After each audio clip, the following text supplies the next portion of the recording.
আজি আমি 2025 চনত আহি যোৱা আসাম পুলিচৰ এই মেথছৰ কুৱেশ্যনটো সমাধান কৰিম। কুৱেশ্যনটো হ'ল এটা আয়ত আকৃতিৰ পানীৰ টেংকি 5 মিটাৰ দীঘল, 4 মিটাৰ বহল আৰু 2 মিটাৰ গভীৰ। তেনেহ'লে ইয়াত কিমান পৰিমাণৰ পানী থাকিব? আমাক এই কুৱেশ্যনৰ এনচাৰ 4টা দিয়া আছে। এই 4টা এনচাৰৰ ভিতৰত কোনটো উত্তৰ হ'ব আমি কৰি চাওঁ। প্ৰথমতে আমি পানীৰ টেংকি আঁকিম। পানীৰ টেংকিটো কেনেকুৱা হ'ব? ধৰি লোৱা এইটো পানীৰ টেংকি, এনেকুৱা হ'ব।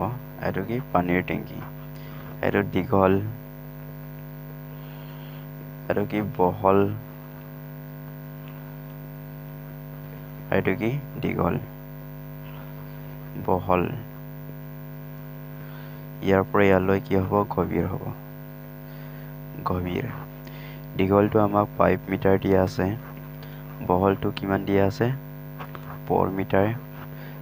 পানীৰ টেংকিৰ গভীৰ কিমান মিটাৰ দিয়া আছে? 2 মিটাৰ দিয়া আছে।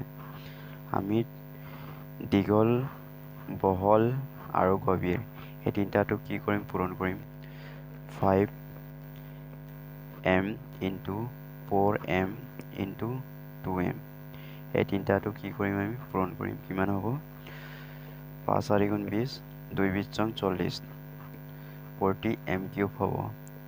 40m cube. আমি মিটাৰটো ক'লৈ কনভাৰ্ট কৰিব লাগিব? লিটাৰলৈ কনভাৰ্ট কৰিব লাগিব। 1 ঘন মিটাৰে কিমান মিটাৰ হয়? 1 ঘন মিটাৰে কিমান লিটাৰ হয়? 1000 লিটাৰ হয়। আমি 1000 লিটাৰৰ লগত 40 ঘন মিটাৰটো কি কৰিম? পূৰণ কৰিম। 40 ইনটু 1000 লিটাৰ কিমান হ'ব? 40,000 লিটাৰ। এইটোৱে হ'ল এনচাৰ।